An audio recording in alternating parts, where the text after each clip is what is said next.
Les nervures d'une feuille et les nervures d'une main humaine se ressemblent et même la texture y est. Fotem meu tapel, fills de feuilles, filhos das folhas, sons of the leaves, hijos de las hojas.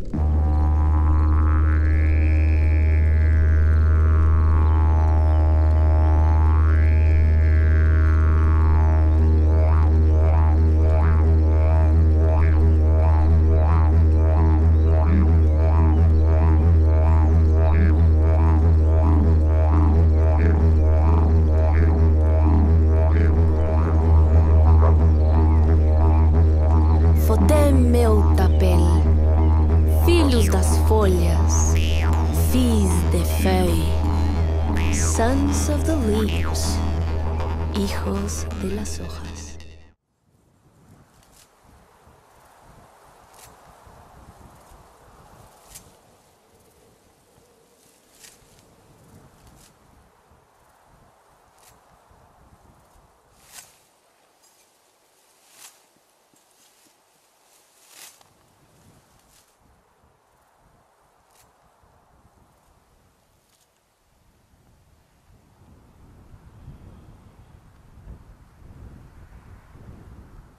Bon, écoutez, je suis un vieux lavanderos qui ramasse de la lavande fine sur des sites sauvages depuis bientôt 30 ans. Moi, ben, je suis fils unique, fils de paysan. Mon père était né à Brette. Ma mère aussi. Et pendant la guerre, ma mère était seule pendant 5 ans. Donc de 5 à 10 ans, je vivais avec ma mère qui faisait tous les travaux de paysan, quoi. Elle labourait avec les chevaux, elle ramassait les récoltes, elle coupait les lavandes. Et puis, ma foi, moi j'ai vécu à Brette, je voulais y mourir. Je suis arrivé dans la Drôme en 79-80. J'avais un très très bon ami paysan ici, monsieur François Sauvebois, qui est décédé depuis, malheureusement. Et c'est lui qui m'a appris les 3/4 de ce que je sais sur la lavande, du travail de la lavande, parce que lui, il était natif d'ici, donc de Volvance, Saint-Nazaire-le-Désert, Chalencon. Et c'est quelqu'un qui était un puits de science au niveau de plein de choses agricoles, rurales, et qui m'a permis de rencontrer ces lieux magiques, parce qu'il n'y a pas d'autre mot, c'est quand même des lieux vierges de tout être humain. Donc voilà, c'est important. Et c'est des travaux qu'eux faisaient tout petits, parce qu'à l'époque, il n'y avait pas tous les tracteurs et tout le cirque de maintenant, toutes les facilités matérielles, agricoles, disons, et des machines surtout. Donc suite à ça, on a recommencé avec lui à couper, et on n'a jamais arrêté.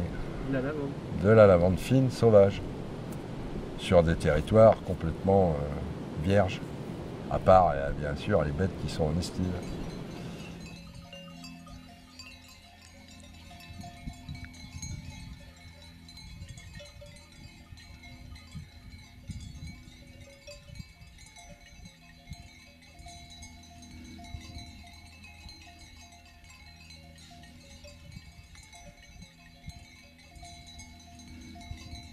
Ça devait être le berger, moi je l'ai pas connu. Il s'était suicidé finalement. Il avait eu un chagrin d'amour, il a pris le fusil, il est descendu là-bas sur le rocher de Brettevieille. C'est dommage qu'on n'en voit pas plus grand. C'était lunaire à l'époque. Ouais. Ça. Il avait à tout près 1000 mètres dans la boîte. Mais là, il n'y avait vraiment rien comme végétation. Quoi. Rien. Il y avait 3 pins qui se couvraient après. Il n'y avait pas le parc encore, hein, la bergerie. Parce que là, normalement, on est vers la bergerie. Là.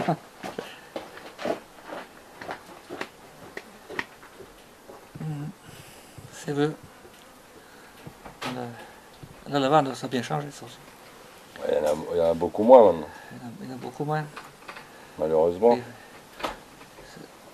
Il faudrait exploiter que la sauvage. Voilà. Ce serait plus naturel. Oui, mais quand même, elle dépérit depuis les années 2000. Ça même les sauvages. Ouais. Il n'y a pas le... Et encore, heureusement qu'elle survit grâce aux brebis. Oui, Il n'y aurait parce pas qu'elle les nettoie. brebis. Bah oui. Et elle nettoie autour. Sinon, il n'y aurait plus rien. Si ça ne se renouvelle pas, c'est dû, comme je disais tout à l'heure, au pâturage. Ouais. Parce que les bêtes broutent, et avec les pattes, elles enterrent la graine. Au moment où elle tombe, c'est là d'ailleurs qu'il faut le faire. Et ça fait des nouvelles plantes. Sinon, elles tombent dans de l'herbe comme là, ça ne sort pas, quoi. Et surtout sur la montagne, il y avait des lavandes autour des tas de pierres, surtout là. Parce qu'il n'y avait pas la concurrence de l'herbe sous les pierres.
J'arrivais là, avec mon chien, mon fusil.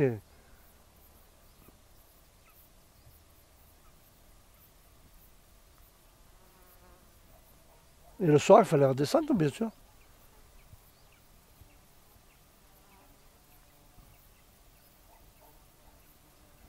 Mais on avait 20 ans.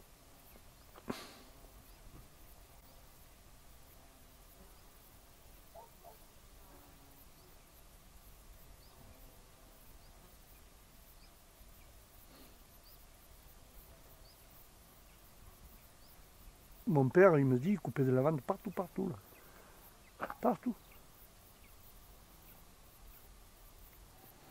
Même ça ne me ferait pas de peine d'en couper encore. Pas beaucoup peut-être, mais...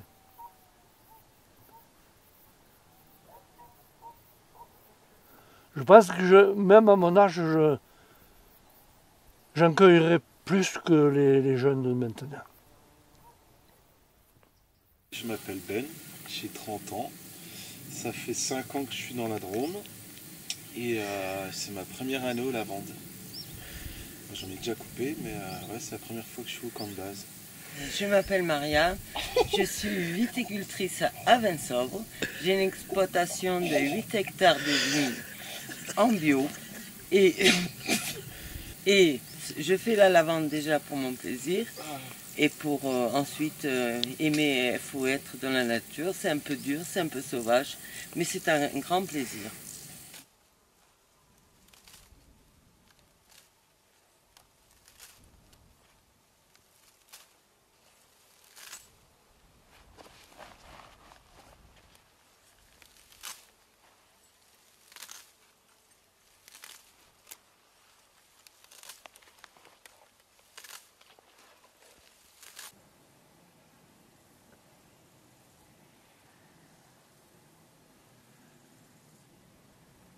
La lavande, on la met dans des saquettes, c'est des poches comme un peu un kangourou, hein, qu'on a fabriqué manuellement. Et ensuite, nous le transportons jusqu'au Bora pour ne pas avoir une trop lourde charge sur nous. J'étais pas sensible à ce truc-là avant, et du coup j'ai rencontré des gens qui m'ont sensibilisé aux plantes. Et du coup je trouve ça vraiment agréable en fait de vivre avec la nature autour de soi et d'en prendre conscience.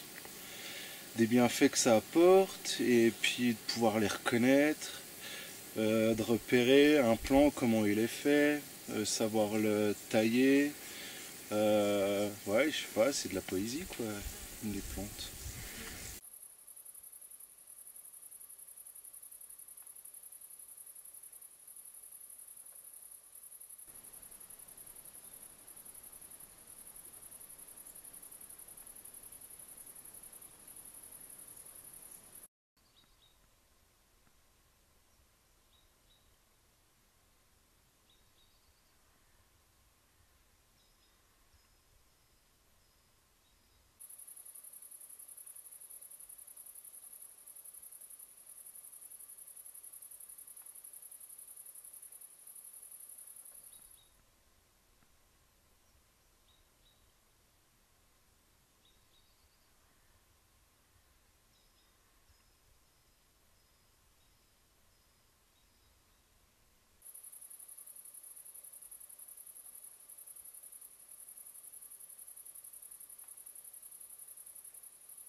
J'habite donc à Chalancon, un petit village dans le sud de la Drôme qui compte 60 habitants. Donc je suis agricultrice depuis 16 ans. J'ai une famille avec 4 enfants, un mari tailleur de pierre. Voilà. J'habite ici dans la Drôme depuis quelques années. Avant ça, j'étais au Mexique où j'ai eu ma rencontre avec les plantes magiques, les premières qui étaient pour tout le travail énergétique de l'homme, ensuite les psychotropiques et ensuite les plantes médicinales. Donc j'ai pas mal voyagé dans tout ça. Alors en cueillette, on a la lavande fine sauvage, donc c'est vraiment la lavande, ce qu'on appelle la lavandula angustifolia, donc la lavande qui est propre au terroir, qui moi est celle qui m'intéresse le plus au niveau thérapeutique, au niveau des propriétés. C'est vraiment le must, je trouve, de la lavande. C'est vraiment une plante qui est très polyvalente et moi je trouve que c'est vraiment une des huiles essentielles qu'on doit avoir dans la trousse de secours parce qu'elle est utilisable pour tous les petits maux de la vie. MAUX, donc notamment pour les petits bobos comme anti-infectieux, donc si on se fait des petites plaies, des piqûres de moustiques, des piqûres d'insectes divers et variés. Après pour les débuts de rhume, alors vraiment aux prémices des rhumes, quand on commence à avoir un peu le nez qui coule, un début de bouton de fièvre, donc ça c'est assez efficace à ce niveau-là. Et c'est aussi, bon, comme c'est une plante calmante, on peut l'utiliser, ça aide à dormir, ça détend, ça déstresse dans des périodes un peu difficiles de la vie. Voilà. Il y a quelques années, j'ai découvert cet endroit. Il y a une grande richesse botanique. Et puis petit à petit, je me suis installé. Et donc je suis arrivé à ces moyens par le monde des cueilleurs et des cueillettes sauvages.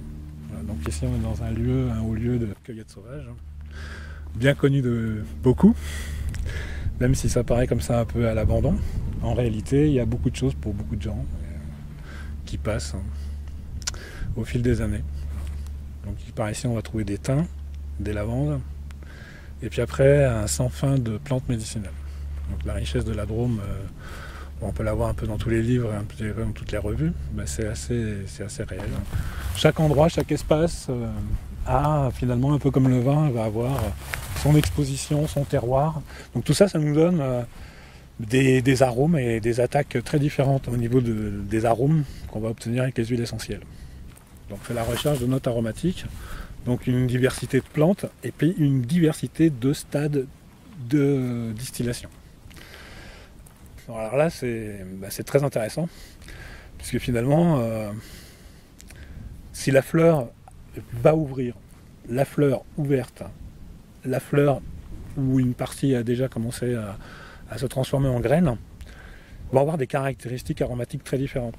On va partir de notes très florales, après on va tomber sur les minéraux, le terroir, donc là ça devient même une caractéristique intéressante de comparer des terroirs, même si tout paraît assez pareil, quoi. Il y a des zones où on a de l'argile, ici on n'a que du calcaire, c'est bien noté, bien différent. Et puis pour les stades de floraison bien mûrs, on va retomber sur plus des camphres. Donc là, on vient vraiment à la recherche de la production classique en exploitation agricole, où on va sur des stades de beaucoup de récoltes, avec beaucoup de quantité, et puis ce qui va couvrir la demande pharmaceutique et le marché pharmaceutique actuel. Voilà. Donc là, la recherche, elle est un peu différente. Et puis, c'est une aventure sans fin. J'ai commencé les premières années à faire tout à pied. Donc, on marche un peu vite. Parce qu'il faut les remplir, les alambics. Hein. C'est pas le tout de faire tourner l'alambic vide. Donc, Tu penses à toi, mais tu penses pas qu'à ça, quoi. T'écoutes aussi la plante. J'ai 5 piqûres, là, en 6 jours. Du coup, tu es aussi attentif à ce que tu fais. Tu as une serpette dans la main, du coup tu peux pas non plus être trop loin, quoi. Du coup tu peux te couper les doigts. Et puis ouais, d'écouter, savoir s'il y a des abeilles dedans. Du coup, tu as tout ça à mélanger dans une boîte crânienne. C'est des pratiques qui se faisaient à l'époque, donc dans les années 60 jusqu'aux années 80, 70 on va dire. Plutôt 60, 75, où la lavande était encore un produit complètement naturel et qui était réservé pas aux médecins mais à des parfumeurs. Il faut savoir qu'il y a des parfumeurs de Grasse qui avaient des courtiers assermentés pour ça et qui venaient tous les hivers ramasser tous les lots d'essence distillés dans chaque ferme. Mais à l'époque, il y avait encore des paysans partout, ce qui n'existe plus maintenant. Et suite à ça, il y a eu un gros problème dans les années 60-70 quand la lavande est devenue par les parfumeurs, ils ont réussi à la faire en synthétique. Donc là, le marché s'est un peu effondré. Et là, on a commencé à faire ce que nous, on faisait déjà depuis 10 ans, des essences pour se soigner, avec des naturopathes, avec des iridologues. Ensuite, on a eu un problème dans les années 80 par rapport aux grosses cultures de lavande.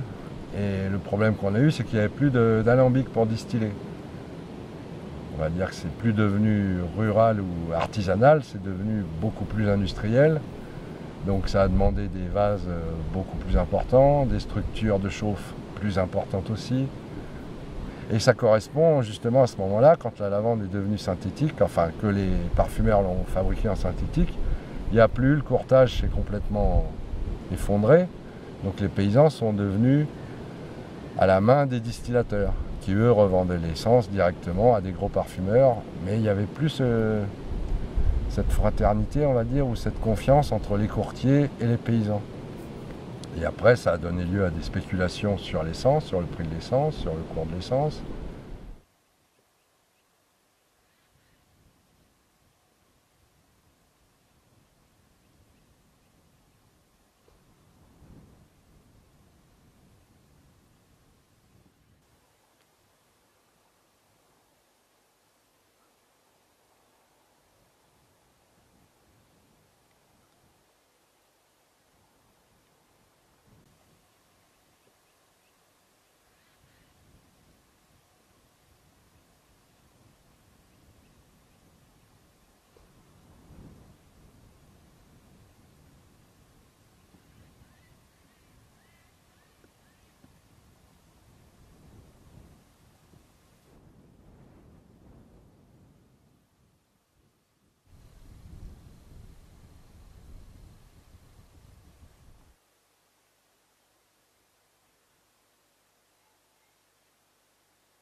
J'ai entendu dire, j'ai connu le bonhomme là. C'était monsieur Arnaud, notre voisin où je suis né là-bas. Il faisait 50 kilos d'essence de lavande. Il avait son terrain là-haut, lui. Il cultivait la lavande à la pioche. Il n'avait pas de mulet ni de rien. Il binait les lavandes sauvages. Il faisait 50 kilos d'essence. Il les distillait au village et il descendait tout sur son dos. C'était pas chaque année pareil. Hein. Suivant la pluie, suivant l'époque, au début, elle rendait moins, mais en pleine saison, c'était 1 kilo pour 100 kilos. Okay. Alors donc, lui, il faisait 50, ça fait 5 tonnes, ça, à descendre, non? C'est 5000 kilos qu'il avait à descendre de là-haut sur son dos. Chaque jour, donc, il devait descendre, je sais pas, peut-être 70 ou 80 kilos de fleurs, quoi. Sur son dos, et ça fait des kilomètres, hein. Voilà, il y a à la descente, là.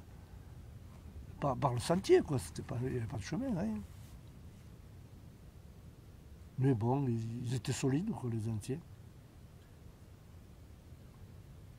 C'était la belle vie. Et si j'avais à recommencer ma vie, et que j'ai le choix, je la ferais comme je l'ai fait. C'était très dur physiquement, mais on n'avait pas de stress, quoi. Les hommes, ils faisaient la sieste jusqu'à ce que l'ombre de l'écharène arrive à la grosse pierre. C'était l'horloge, ça. Quand l'ombre arrivait là, ben, on partait au travail. Mais les gens, il y en a qui dormaient, il y en a qui discutaient, il y en a qui... Il y avait ce contact, quoi, que maintenant, avec la télé, mais on ne se voisine plus, quoi. Mais la lavande, c'était une belle récolte, quoi. À la serpette, mais après, c'était les machines. Là, au début, on faisait des gerbes, et puis maintenant, c'est tout automatique, ça n'a plus rien à voir, quoi. Ramasser à la main, et dans d'excellentes conditions, des essences, que ce soit sur la lavande fine ou sur d'autres plantes, tout ce qui est ramassé à la main va donner jusqu'à 20 à 25% de plus d'essence. Et la culture va durer beaucoup plus longtemps.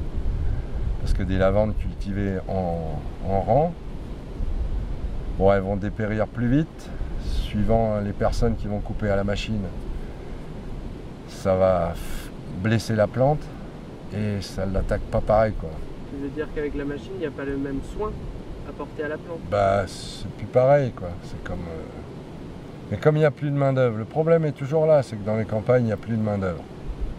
Donc il n'y a plus le plaisir de travailler non plus. En étant dans le temps, moi, quand j'étais petit, il y avait plein de monde dans les fermes. Maintenant, il n'y a plus personne, il n'y a plus que des machines de partout. Donc les paysans sont tout seuls. Les machines sont devenues indispensables pour la survie du paysan, mais c'est un piège à la fois, parce que ça lui coûte beaucoup plus cher d'entretien, de main-d'œuvre, de coûts comme la masse salariale, ce qu'ils appellent pour les ouvriers. Et c'est un poste très important, c'est ce qu'ils appellent le cheptel mort, c'est les machines dans les exploitations agricoles, et le cheptel vif, c'est tout ce qui est animaux, par exemple. On peut dire que c'est des travaux qui sont complètement, je ne sais pas, en France au jour d'aujourd'hui, sur tout le quart sud-est, on doit être 200 à 250 cueilleurs maximum. Bon, il y a un renouveau par rapport à toute l'écologie et tout le cirque, enfin c'est un peu des couillonnades, mais bon, tant que ça rapporte et que ça fait marcher les lobbies soi-disant bio et compagnie, ben voilà, c'est aussi le revers de la médaille. Ah les vendeurs, la récolte est bonne? Ouais, ça va, tranquille. Tout beau, tout bronzé comme on dit. N'empêche que c'est la première fois qu'on filme ce poteau. Là, il y avait de quoi ramasser là. Ici. Ça donne ça?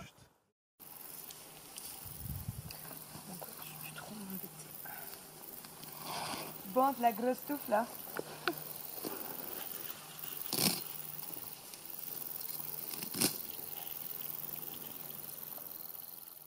Et à chaque fois qu'il pleut, elle est un peu grise. Et comme on a eu 3 orages quand même. Mais t'as vu le parfum qu'elle a, ouais, ça va, ouais. Ça c'est de la fine, la petite dame. C'est pas du lavandin de clown, ça. C'est pas du gros, quoi. C'est pas du gros saut, ça. Là-bas, c'est beaucoup plus libre, de par le paysage et puis de ce que tu fais. Du coup, c'est très méditatif. T'es avec tout et rien. Du coup, t'es avec ta plante, t'es avec l'air ambiant, t'écoutes. Là, tu côtoies plus de gens, tu parles des gnangnans de la vie, quoi.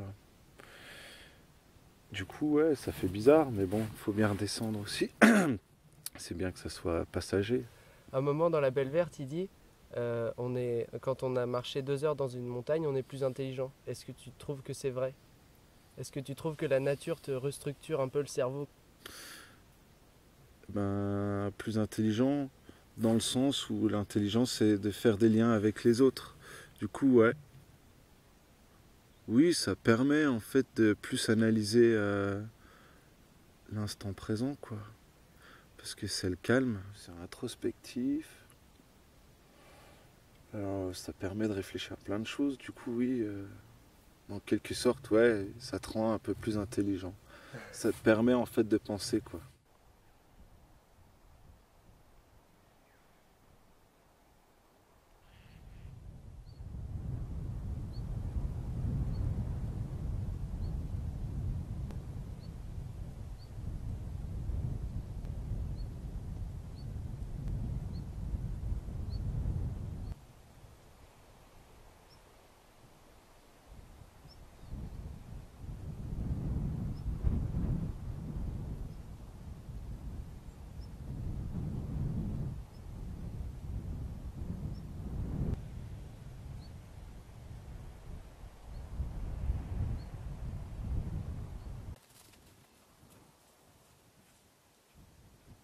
C'était les containers que les avions lâchaient avec des armes et de la dynamite dedans. D'accord. Et c'est parce qu'à l'époque, ils faisaient des feux en triangle. D'accord, ok. Et tous les 400 mètres, ils faisaient une ligne, comme c'était un plateau, et que d'en haut, ils puissent laisser parachuter leur truc. Parce que là-haut, c'est le Vercors en face là-bas. Ok. C'est là où il y avait le plus de noyau de résistance de l'époque. Mais ici aussi, il y en avait.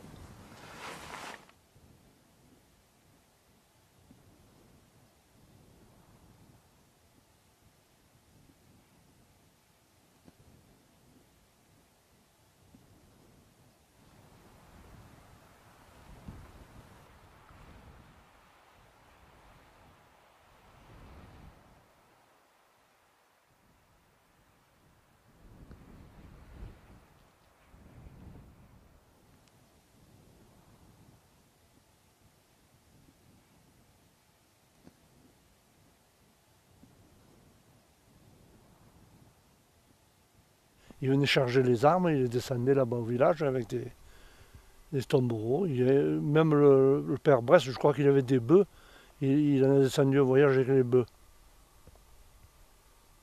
Des armes? Oui, des armes. Il y avait des armes, de la nourriture, peut-être aussi des colis, des rations individuelles, quoi. Il y avait un peu de tout. Mais surtout de l'armement, quoi. Et là, c'est... Donc dans la ferme où il y a Hervé, là, mais là, c'était ma tante à l'époque, c'était pas à nous, on l'avait racheté. Et il y avait un espion allemand, Alpersson, c'était un dentiste, il se faisait passer pour dentiste, qui a séjourné pendant 8 jours là-bas dans le machin. Puis après, on a su que c'était un Allemand, quoi. Et d'ailleurs, les maquisards l'ont tué, quoi, quelques temps après. Et il était là-bas pour... Donc si... Ça a été dit, bon, je ne sais pas, je n'ai pas contrôlé, mais 8 jours de plus et le village est brûlé, là, parce que les Allemands avaient su qu'il y avait le parachutage et ils allaient tout détruire. Et puis faire des rafles comme ils ont fait à Pontet, ou ramasser tous les hommes, les envoyer ou les fusiller, je ne sais pas. Mais bon, moi j'étais gamin à l'époque, j'avais 7 ou 8 ans. 9 ans. Enfin, je me rappelle quand même bien.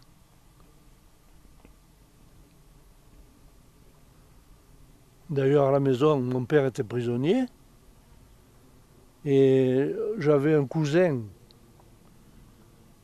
qui était de la classe 42, qui était venu aider à ma mère. C'était un cousin germain à moi, qui avait 20 ans, qui a eu la classe 42, qui devait partir en Allemagne au travail obligatoire.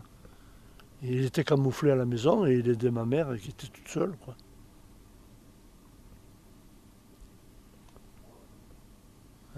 C'était une époque assez dure. Moi, gamin, on ne se rend pas compte, quoi. Mais...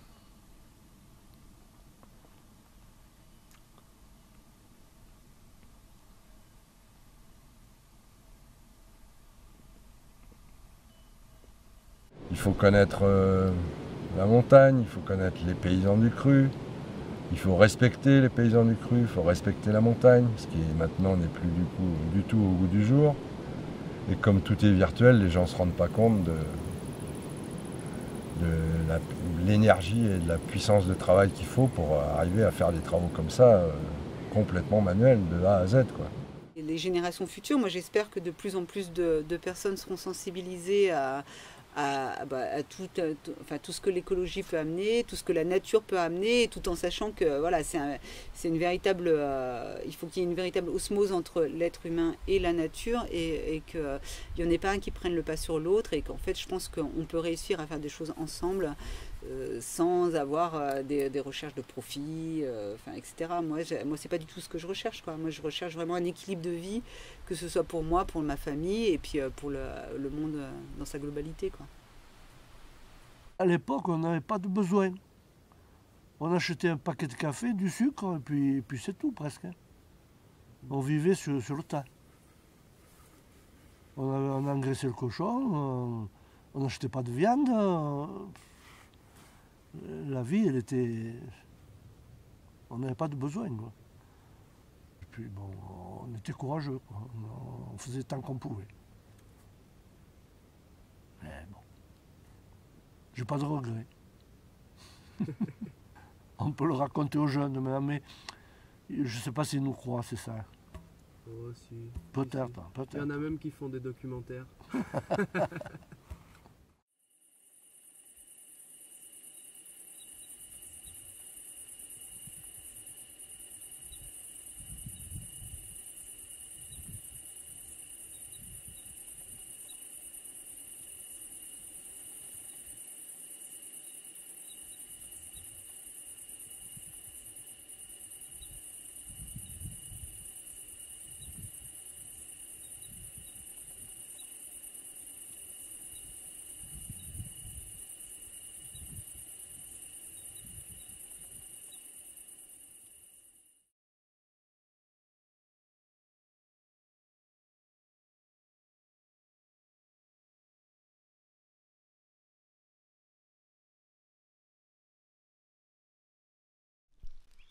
Lleva tu atención de nuevo a tu corazón por todo el resto de la creación.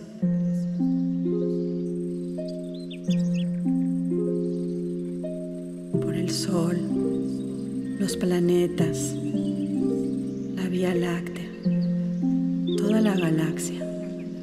Y con tu visión interior, visualiza un cielo nocturno y ve las estrellas. Permítete sentir plenamente, sentirte uno con el todo, sentirte uno con el cosmos.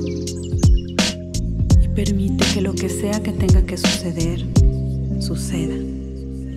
Sin pensamientos, solo permite.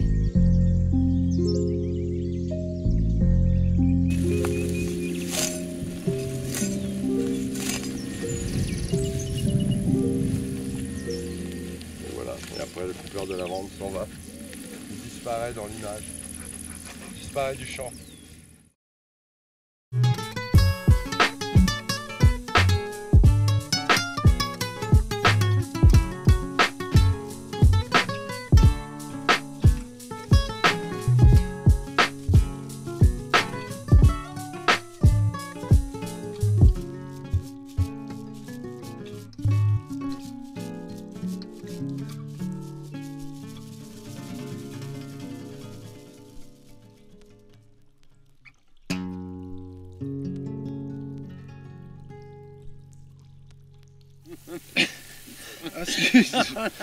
Ah, moi je saupoudre, moi. Ouais.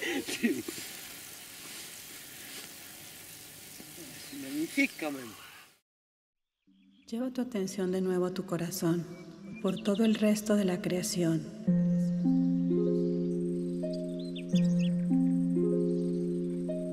Por el Sol, los planetas, la Vía Láctea, toda la galaxia.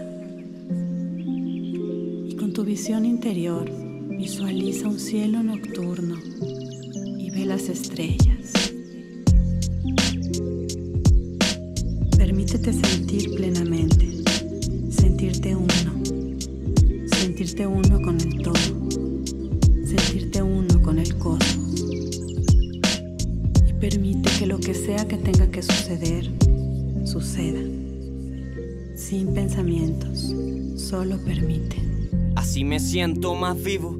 Deja que el papel relaje. Déjame rimar tranquilo. Flujo continuo. Burbujas enjauladas por lo ambiguo. Escritos por miradas que no han visto lo distinto de un papiro extinto y un poema pobre. Pobre que prospera, no hay que esperar ese porqué. Porque lo que llena el corazón no solo es sangre, es pasión de alguien que respira versos en el bosque del olvido. Olvida el vaivén que va y viene. Hay quien aún dormido no es testigo de su baile. Hay pensadores grandes que debaten.